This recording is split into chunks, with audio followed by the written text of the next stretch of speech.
everybody. I'm Suzy Woo. Welcome back. This is the Woo Factor podcast. It is grounded conversations for cosmic thinkers. My next guests are Frank and Heather, and they are from Western Block Complex, Art 247, and Haunted Western Block. So there's a whole bunch of stuff going on there. I'm going to bring them on in just a minute, and then they're going to explain everything, what they got going on, who they are. They're definitely fun. You're going to want to meet them in the middle of August. And let me just read about them for you, just as their little intro here. The Western Block Complex, located on beautiful Erie Canal in the historic Lower Town District of Lockport, New York, hosts Art 247's Arts and Cultural Center and provides history and paranormal tours of the 100,000 square foot complex's 13 interconnected buildings. That's a lot. The property has a rich 200 plus year history, an entire city block that was once home to the fire department, police department, cider mill, grocery store, cotton batting company, and numerous shops before slowly being bought and acquired by the Western Block Company. Frank and Heather provide tours that dive into the rich history of the complex, starting from the 1800s and the people who made the Western Block Company a roaring success in the early 1900s onward. So allow me to bring them on because they're celebrating 25 years. So let's bring them on and allow me to introduce you to Frank and Heather. Hello, how are you? Awesome. Thank you for Great. having us. Thank you very much. Absolutely. Absolutely. I almost felt like pulling teeth. It's like, God, we gotta get this podcast going. Now you know how Okay. I feel sometimes. Busy. We're busy. Yeah, and to get you guys synced up is practically a Yeah. miracle, I think. It is sometimes. Alrighty. So, wow, there's a lot of history there. There's a lot of things to kind of unpack because you've given us like three different company names. Help us understand who you are, and then we'll move into what you do currently and what you're going to be offering at the expo, and then contact information. So, how did you guys come to be? How do you know each other? I just want to know everything. So, wherever you want to start, just jump right in. Well, I guess we'll start with what the Western Black Company complex is, and then I'll let you dive into like how we came to be. Fine, sure. So the Western Block Complex, it's 13 buildings, a very large property, an entire block. Back in 1888, a company was formed that made pulleys, blocks, for ships all over the world. They closed in the late 1990s, so very long-running company. And in 2001, a brother and sister acquired the property and began turning some of the spaces over to use as artist studios. So that was the foundation of what is now today an arts and cultural center.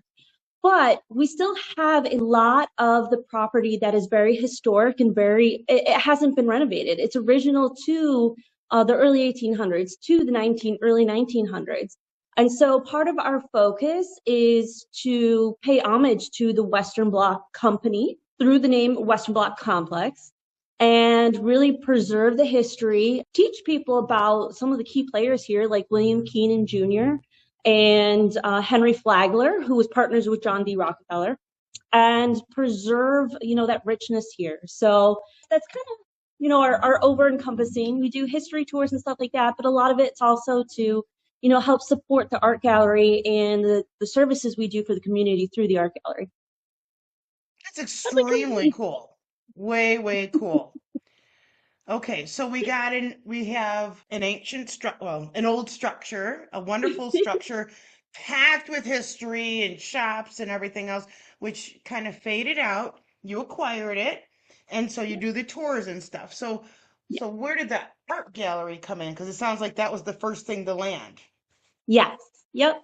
Yeah, the art gallery was formed, was really just the brother and sister who bought the property when the Western Block closed.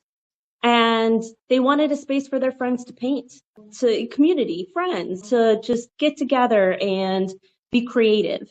So this has had a 25-year long-running history of being an arts and cultural center. But the more we looked at how it was a cultural center, the more we began to dive into the history of the property itself. And through the history of the property, we're now focusing on the preservation of the Western Block portion and the history of it, the tours and stuff like that, because there's so much more phenomenal stuff here. But yeah, our key focus really is still the Arts and Cultural Center. Okay, great. So now let's move to the next piece. How did you weave in the paranormal facet with this function? Well, history is absolutely fascinating. And Oh, what's this? your turn. Oh, now it's my turn. Now How it's did we my meet? turn. Huh? How did we meet? Back in 2020, I was doing paranormal investigations, and we all know COVID hit, so there was a lot of places were shut down, so we couldn't get into a lot of places. So I started looking around for a place that would do tours and maybe put together something like that. So I had met someone who actually was a acquaintance of Heather's at the time, told me that, she wanted to meet, she had this idea, and I'm like, all right, didn't think anything was coming of it, because there's a lot of things like that, everybody wants to meet and everybody wants this, but the opportunities come and go. And so I didn't really think much of it, but I did put a presentation together. We came and we met. The ideas that I had for running paranormal tours at the time pretty much matched the way she wanted to do that. So we set it all up, got it all going. And in 2020, we started doing that. And the very first season was a great success, because obviously coming out of COVID, everybody wanted to do something. So everybody was there. So it was great. And it's just been successful after that. We've divulged into having kids ghost hunts on Saturday afternoons before our tours. So we do a kids 101, teach them what the equipment looks like, how to do it, what to do it, how to do it the right way, that kind of stuff. As we evolved, we moved more into, like she said, the historical part of stuff. With this building, there's so many different historical rabbit holes to go down that we found that, there's allegations of, use of the building during Prohibition. So we're diving into that. Allegations of, a lot of mob type ties and things like that during Prohibition, having a speakeasy on site, all of these different things that we're finding out through tours, because we did last year, we had a whole 2 families came on our tour, and they told us all about how their families worked there, and even up into the 70s, they were still hiding liquor here. Yeah, so what they were doing up into the 70s and 80s, the people that would work here would leave, and then they would come back at like 8, 9 o'clock at night, and they'd all hang out and drink here. So we went up into the mid 80s. They were having a lot of, the alcohol was prevalent here. Yeah. So we're trying to again, get a factual basis. Right, trying to get factual basis, the who's who, the what's what, all the main players and stuff like that. A lot of that stuff is difficult, because when you know how mob history runs and mafia type stuff, a lot of it's all word of mouth, and if those people aren't here to tell you, you only get certain things. So it's really fascinating, really interesting. Again, we have evolved into our tours started out in one section, then it went to another section. Now we diverted into a whole bunch of other sections. So now we have opened up spaces to where not one tour can be the same. We can go anywhere we need to do and have it. We can have, if we really had enough people, we could have people in separate ends of the building and not have any kind of contact, and really not not get in each other's way, and have a decent. That's how large the place is, and it's a lot of fun.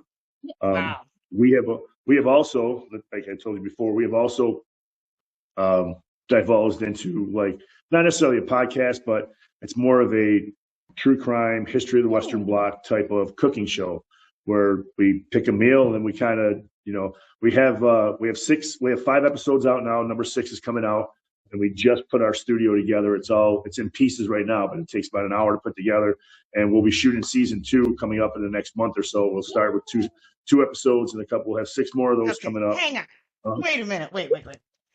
So what made you get into the paranormal gig in the first place? So what stirred your interest?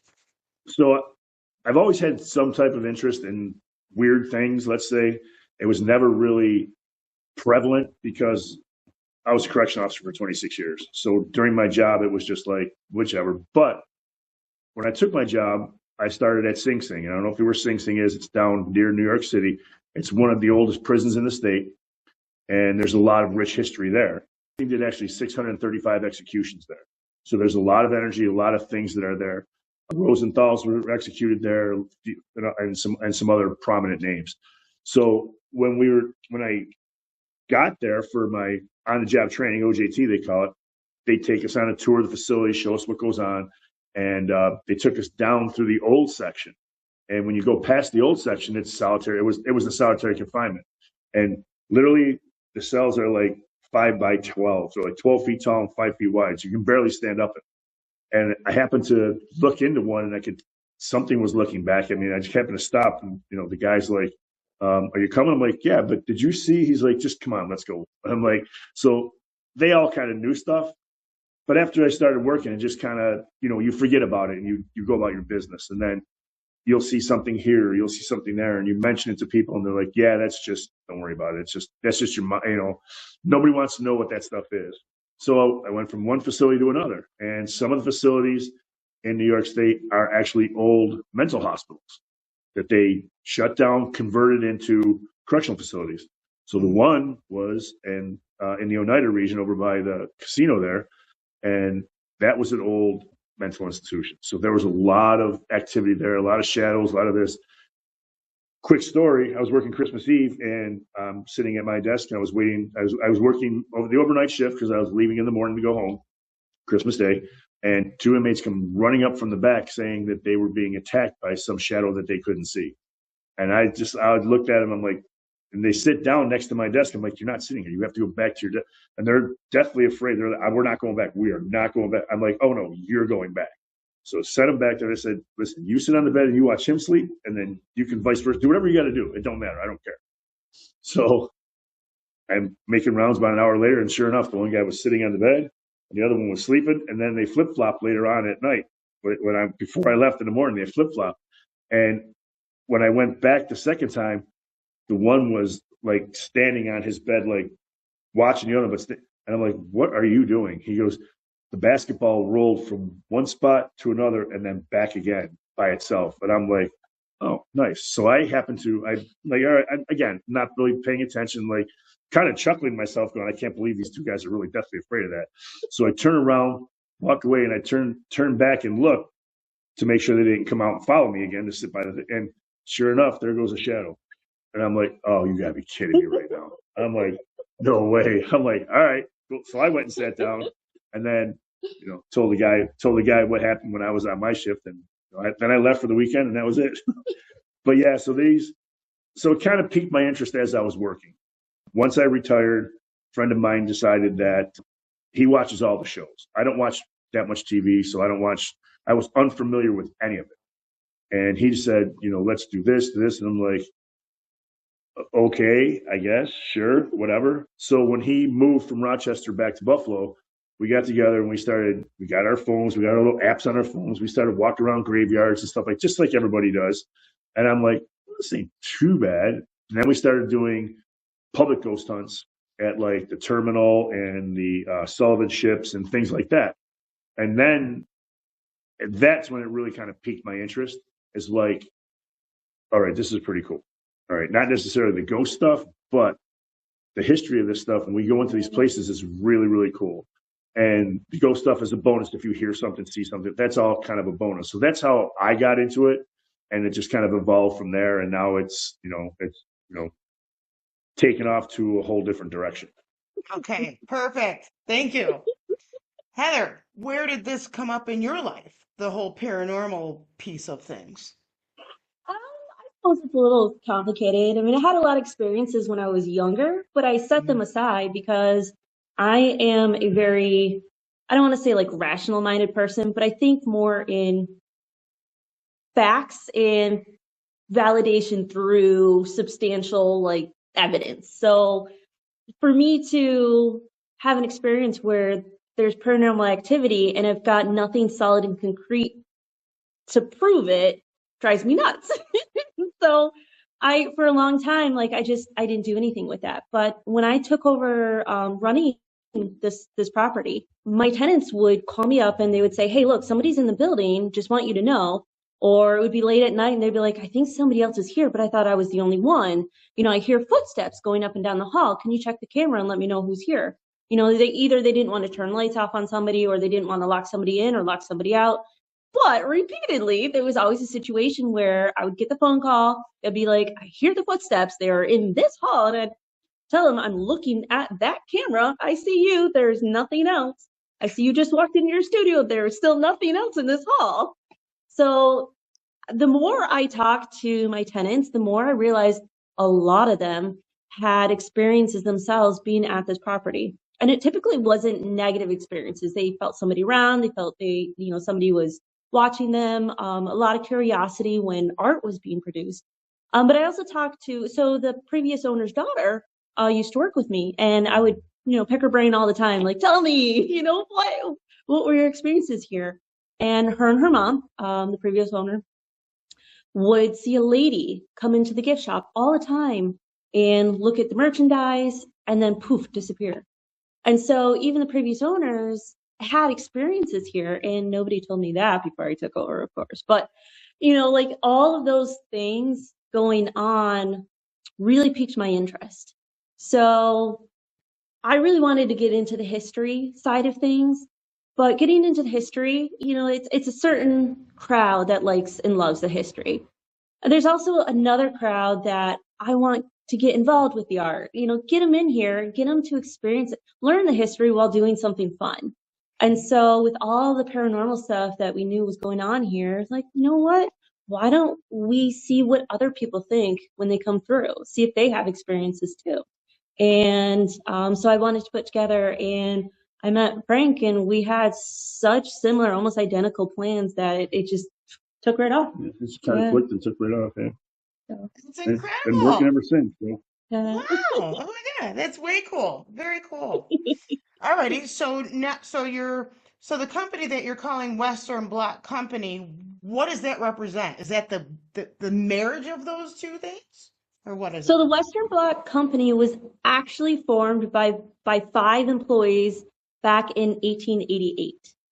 So the Western Block complex now is just the utilization and recognition and respect of that company that really made this whole property take off. But it was 5 employees who started a company making pulleys and wheels for ships. And they started from a company that was right next door to us. So they left the company next door, came over here, and then started acquiring more and more of the property as they built this company. And then eventually, a director named William Keenan stepped in and spearheaded the company and took it off. So Took it to new heights. yeah, definitely took it to new heights. Your branded shirt. Yeah. So it's in respect to the old Western Block Company, but the property was the Western Block, so we still call it the Western Block Complex. That is very cool. So the two of you now my understanding is you guys do haunts and investigation at other locations too. Yeah? Yes. Yeah, we do. Yep. Yep. We So go you out. take your You know, show on the road. we take our show in a row. We go out with go out with our good friend Tim Shaw and another guy that works with us, a friend of mine, John, that I've John. known since high school. John's So work. we kind of bounce around all together and do our Yeah. thing, and we try to push Tim down the stairs, but he fights back. So, but no, I'm just teasing. I know you're gonna have him on soon, so. So let's now move into this other thing that you guys have created because I don't understand the relationship. So you've got the ghost haunt stuff, you got this cooking thing. Okay. How does that go together? Where did that come from? Well, We have a lot of space here to do pretty much what we want. So when we yeah, get an basically, idea, a really cool one, we just kind of run with run it with and it. try and see what happens. Tim and I had sat down probably about 2 years ago now, 2.5 years ago, and we had a discussion. And Tim had an idea of doing a cooking show or a cookbook or something like that, where you could take you can make meals and take them on the road with you, so you didn't have to spend as much money when you went to whether it was camping, an investigation, wherever, or a paracon, wherever you were going. You could make these meals ahead of you, put them in the fridge in the hotel and your camp, wherever, and you would have them to save a little bit of money. So that's really where the idea came from. That's how we kind of started it. Okay. So in season one, the shows are about a half hour, and each meal is made within a half hour, and they're all made to take with you on the road, or to do real quick while you're on the road if you have all the stuff there to do it. So that's where the idea came from. And like she said, there's a ton of space here, a ton of cool space. So we set up a studio, set up a thing, and her and I, we did some research on some different stuff. So one episode was on Mark David Chapman, if you know who he is. Mm-hmm. Remember the guy that killed John Lennon? So we did an episode on him. A cooking episode? Yeah. So what we did was we discussed what his crime was, and then we made actually for that one we made what we called murder burgers, because he murdered John Lennon. So we called them murder burgers, and actually we made chicken murder burgers because he chickened out and he shot him in the back. So murder. So it all kind of ran together. Again, we're making murder burgers. Heather is going to be cutting the onions. It's the first time I'm ever giving her a knife, and I'm going to stay back, but I'm going to show her how to cut the onion quick so we can get them diced up and put them. And then we did another one about Western Block, where what we pulled up was a industrial workers like lunch for the day, or whatever they would have for lunch. Yeah. So we made like we made like a chopped cold cut sandwich, and they had like pickled vegetables and fruit, stuff like that, and that was the theme for that one. And we discussed the Western Block, some of the history of the Western Block. As we have a traditional laborers lunch they would have had in early 1920s. So that's how it all kind of ties together. We pick a subject, pick a meal, and we do the research, and we run with it that way. We try to teach Heather here how to cook. Because I can't cook. Because she can't cook. So I'm the cooking master, so to speak. You really is. So that's what we really do know she doesn't know how to cook, because in the one episode you can actually see her trying to cut vegetables with the knife upside down. So that's not kind of sounds. So it is kind of fun. It is kind of comical. It is kind of funny. Sometimes we have a REM pod out, and you can see it goes off as depending on the subject we talk about. We did talk about bootlegging and the mob again, the connections here. So those first six episodes are really good.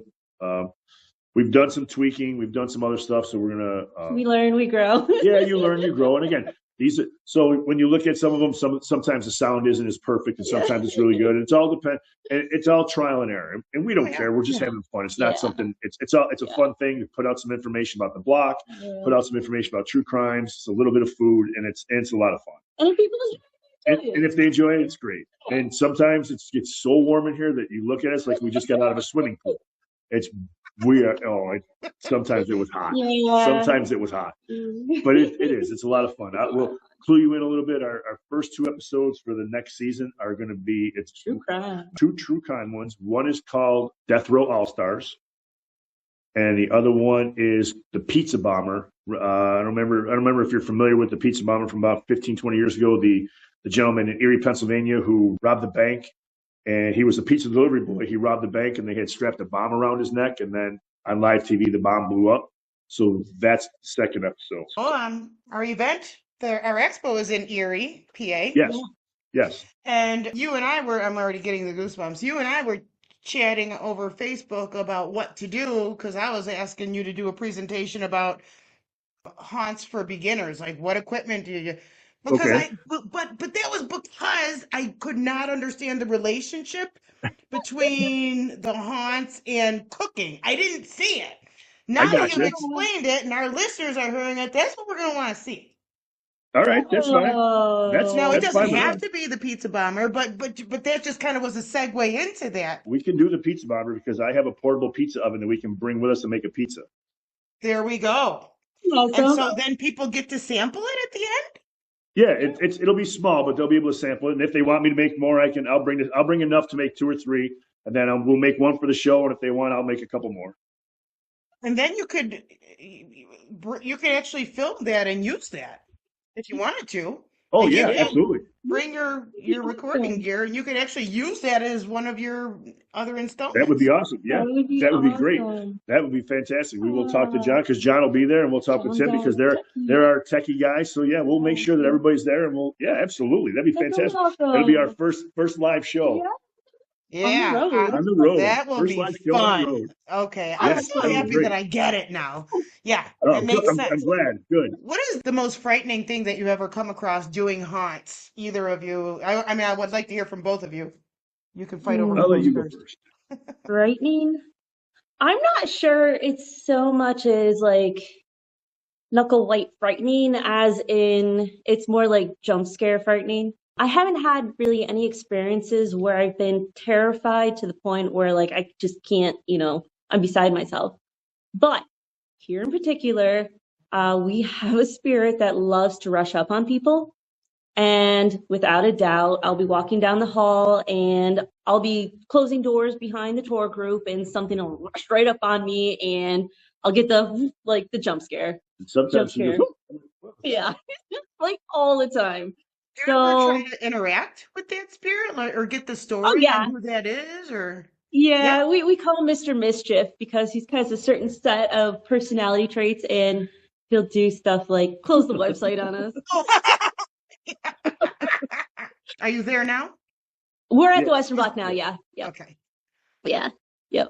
So, but yeah, like he's got a certain set of characteristics that pop up. He loves to try to scare people, and I don't know, I get a kick out of that.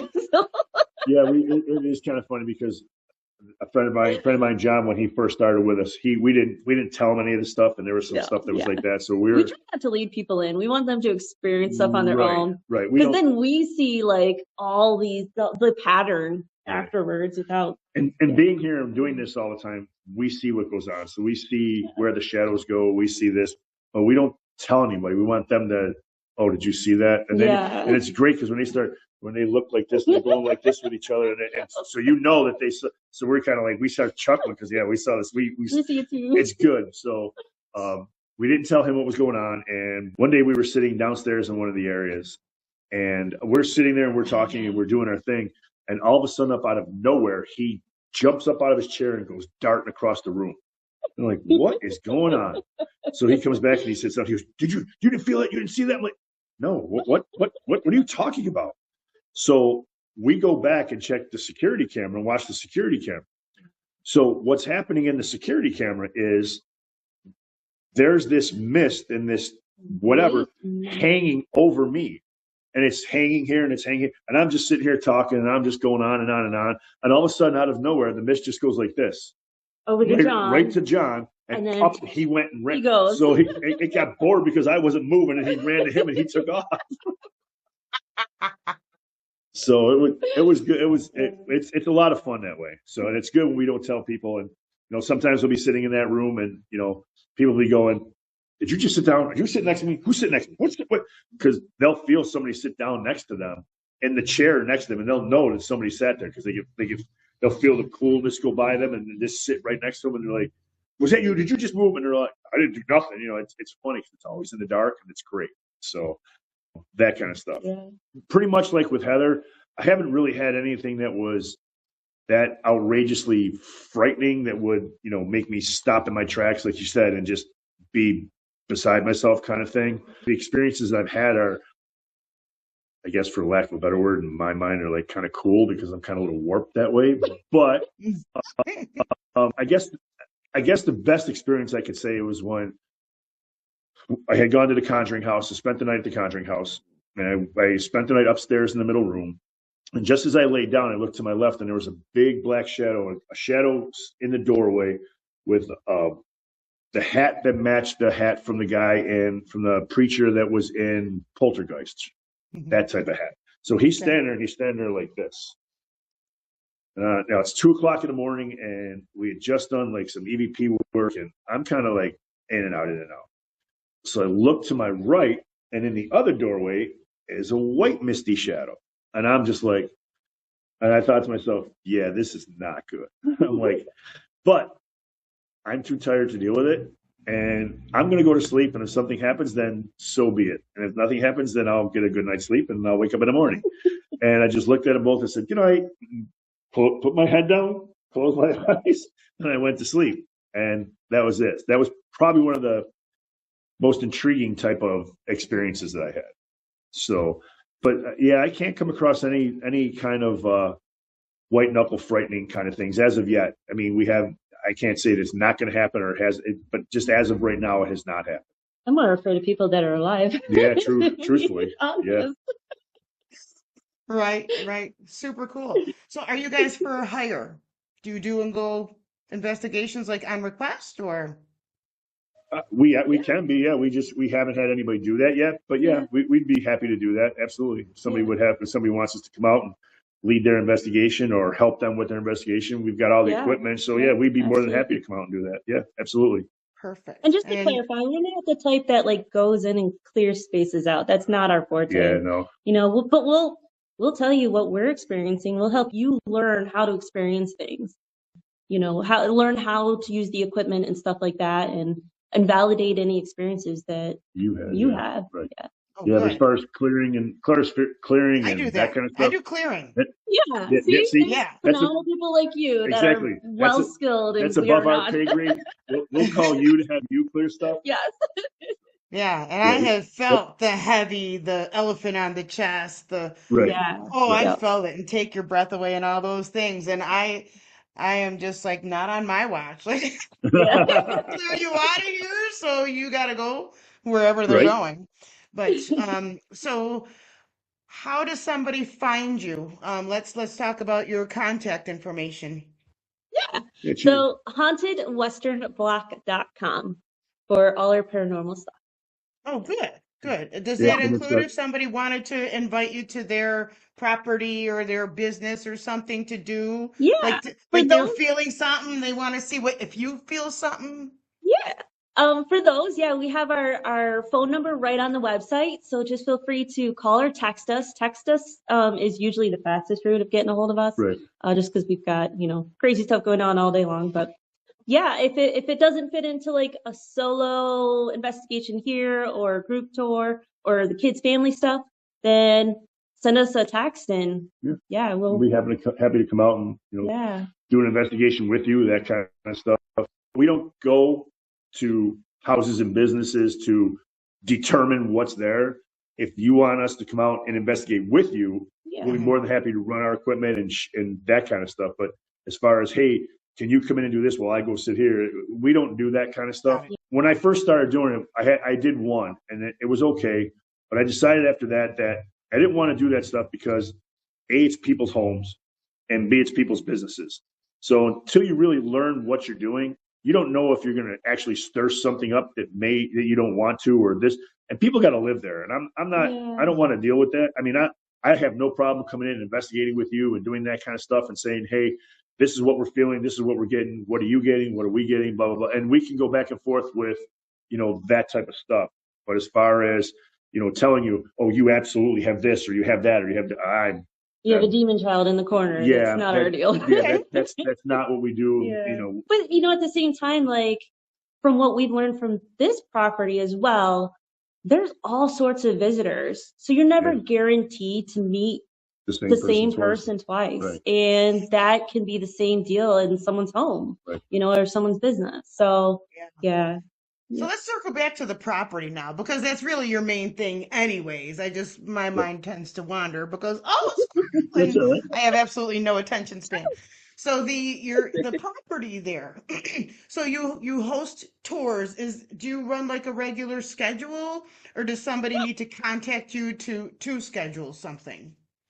Well, during October, during spooky season, we do our history and paranormal tours every Friday and Saturday, 3 times a night. Yep. And if you're on that late night one, you might go a little later. Sometimes. But yeah, we have a ton of fun with those. So we do those at the end of September all the way through the beginning of November. And we'll do a family kids hunt on Saturdays as well, because we had a lot of people reaching out, hey, can we bring our kids along on the night tours? And we're like, some of the topics that we cover, especially with Prohibition and the crimes that occurred, not appropriate for kids. No. But that's why we did a family one, because there are so many kids that love watching the shows. And now it's an opportunity for the parents to get involved in something with the kids and support the kids.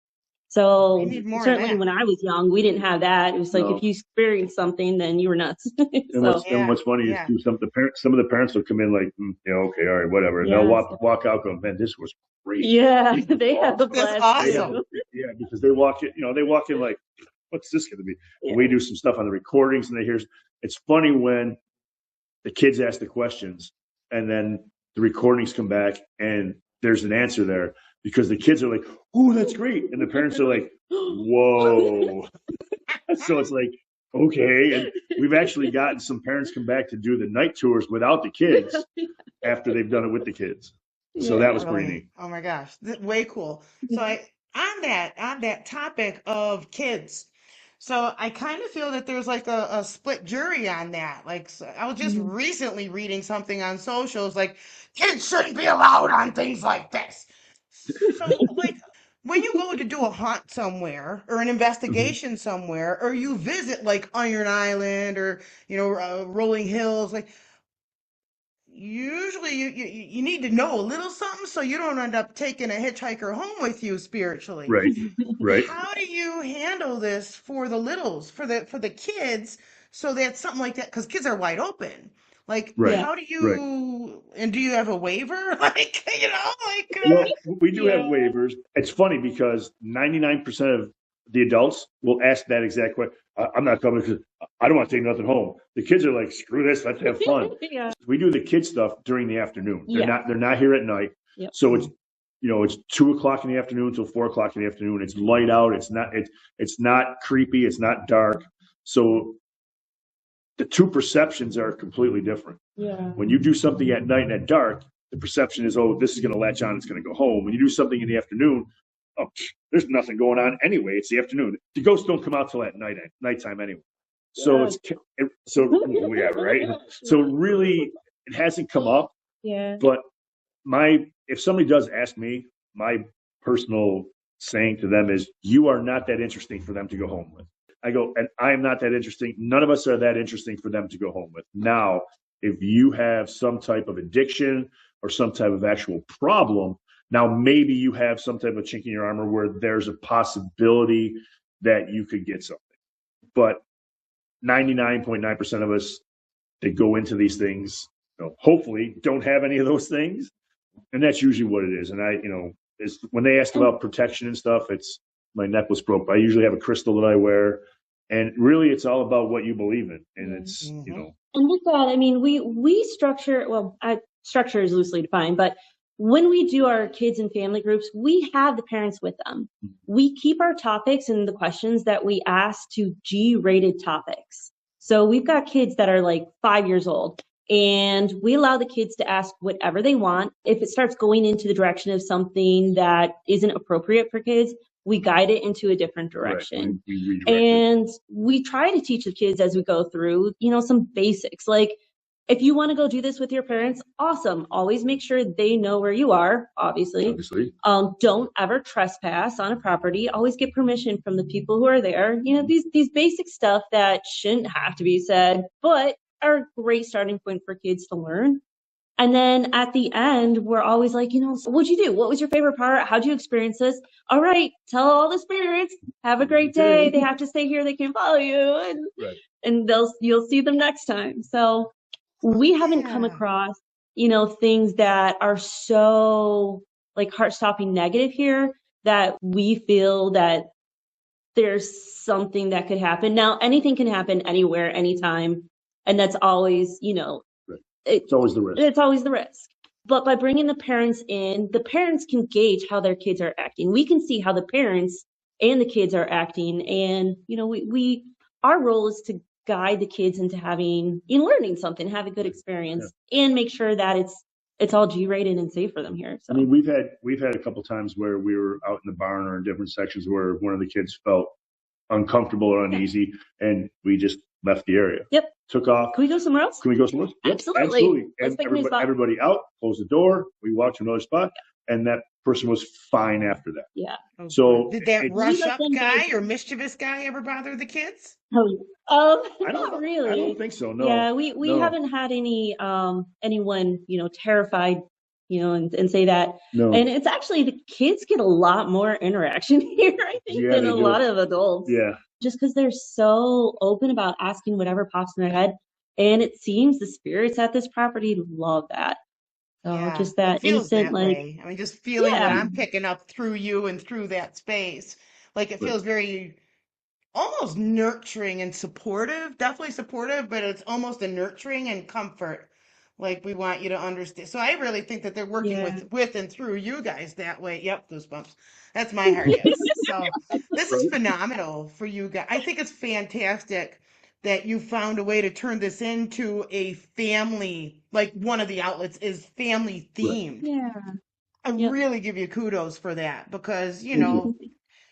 every niche has their own like drama shit, but really the paranormal and the metaphysical, it's brutal. It's out Yeah. there. So the fact that you really have carved out your own thing and really branded it to make it your own, I love. Super want to Thank you. support that. But you say like our own thing. We challenge any other group who wants to do kids hunts to go out and do it too. It Yeah, is so rewarding and enriching. It's not it's just our own thing. it's a lot of Yeah. Package fun. just all of your offerings and Yeah. the location, and it just feels Yeah, like nice. It feels complete. It feels like a nice little package there that you have a little something for every like a buffet. Yeah, we do. yeah. We Yeah. we Yeah. try, Yeah. and like so when you go back to the history and stuff, and Heather will tell you that when Mr. Keenan started acquiring, when he actually took over as director, he started acquiring things. When this place started getting built and expanded, they didn't hire out. Oh, He brought the materials in, and the people that worked work here here. built everything around here. So that whole family atmosphere, that whole blood, sweat, and tears, that kind of stuff Literally is their literally home. here. Yeah. So that's a lot of, I get that same feeling, a lot of nothing like negative or nothing bad. Mhm. It's more of like, okay, what are you guys doing? Let's watch and see what you guys Yeah. doing. What's going on here? Oh, okay, you're doing that. Okay. Oh, all All right. right. It's I get it. that kind of thing. It's nothing like it's a different type of, I guess for lack of a better word, it's a different type of haunt than if you Hmm. went to like a Rolling Hills, or if you went to Definitely. the Conjuring House or Amityville Horror House. It's a different type of haunt where it's more Yeah, of which a those ones I would not recommend kids go to. no, So absolutely No, not, I no. absolutely love not. like that's what I'm trying to get to. Like it's so different and it's Right, conducive for kids as well. right, I right. love this. I think it's fantastic. I just want to give Thank you you, some kudos there. thank you. And I just wanted to also see if we can always follow up if you might be interested in doing something during Halloween. Like maybe I can come and do like I have a new series. It's called Reading the Unseen. And I'm doing it Absolutely, on tour at different facilities. And I think during Halloween absolutely. time, that'd Oh be my God, really yeah. cool. And we're filming it and Ab- everything. I think yes, that'd be a great combo. absolutely. Absolutely. Yeah, yeah, absolutely. Woohoo! Yeah, Awesome. You always definitely. got to Reach do the out. ask, We'll right? set up a date. Absolutely. Yeah. Because so I don't know if you're familiar with the podcast, The Paranormal Voice. Mm-mm. Okay, so Paranormal Voice is out of Windsor, Ontario. It's Dale Quigley, and Michael John Fieri. Michael John is actually a professional wrestler, so he kind of stepped away from the paranormal to run the business that is in now. But Dale takes care of it. So the last 2 years, what we do is we've set up a date with them, and they bring their paranormal show down, and they in the afternoon, and they interview kids and put them on their paranormal show. That way, they'll ask them questions. And they're on the Paranormal Voice live as we're doing that. Right after we do our hunt, or right before we do our hunt, that kind of thing. Yeah. So it's really cool for the kids Awesome. too. Yeah. Oh my God. I'm Absolutely super loving love. this. Yeah, I love those ones. Yeah. Absolutely. Really Phenomenal. great. All right. Well, we're at the conclusion now. So is there anything else that you wanted to share with our viewers before we depart? Well, getting back to how to contact us, Yes. www.hauntedwesternblock.com. On that, you're going to see we'll have the calendar up for public and private investigations. So if you have a team or people have a team, Yeah. drive them to the website. They can pick a date, and there's different types of tours they can take. There's and different packages they can have for their tours. There's some that end at 2:00 in the morning, so they can have it all night. They can take the barn challenge if they want to sleep out in the barn. They can do that. So it's basically about that. Just contact us with stuff, whatever you need to do. And birthday we will events and stuff like that. If you have like a special event you want to hold here, text us and we've done paranormal birthday parties. Oh, such a blast! Oh yeah, we've done a paranormal birthday party. It was fantastic. We even brought Tim in. He did a Ouija board session, a seance. They loved it. They had pizza and cake. We took them out on a tour. So so we do birthday parties, bachelor parties, bachelorette parties, whatever. Anybody that wants to do something a little bit different before they go out drinking and have a great time. Yeah. Come on out. We set it all up. We'll take care of all of this stuff. Badass. I love this. Wow. Really exciting. And then what about the cooking things? Do you have on your website, do you have a link to your YouTube channel? Yes. So our Facebook has all the links for the cooking show. It would be the Haunted Western Block Chopping Block is what it is. Block, yeah. So when you go to YouTube, look up Haunted Western Block, the Chopping Block, and all the episodes will be there. You can watch them. You can subscribe. We'd be happy to everybody subscribe and take a look at it. Feedback is always good. I mean, whether it's good or bad. So, and we know pros. we're not pros. Sometimes the sound isn't good. Sometimes we stutter and stammer, but again, we're there. It's nothing professional. It's all about having fun and just getting some information out there, a little bit of different history kind of stuff out there for everybody to, that's pretty neat. I didn't know about that kind of stuff. So feedback, like use the knife the right way. And then how you can use the knife the right way. This one. Awesome. All right, beautiful. Well, thank you. This has been so much fun and a great pleasure to introduce you guys and share. Let us meet you a little bit more. And thank you. It was great having us. Thank you. So everybody, thank you for having us. Is what I'm trying to say. Can meet these two during our Metaphysical, Holistical, and Mystical Expo Erie, PA, August 15th and 16th. August 15th is my birthday too. And so I look forward to meeting everybody there. And you're going to be able to witness a live filming of the Chopping Block. The Chopping Block. Love it. Thank you, everybody, for watching. This has been The Woo Factor. I'm your host, Suzy Woo. It is Grounded Conversations for Cosmic Thinkers. And we will see you next time. Thank you, guys. Thank you.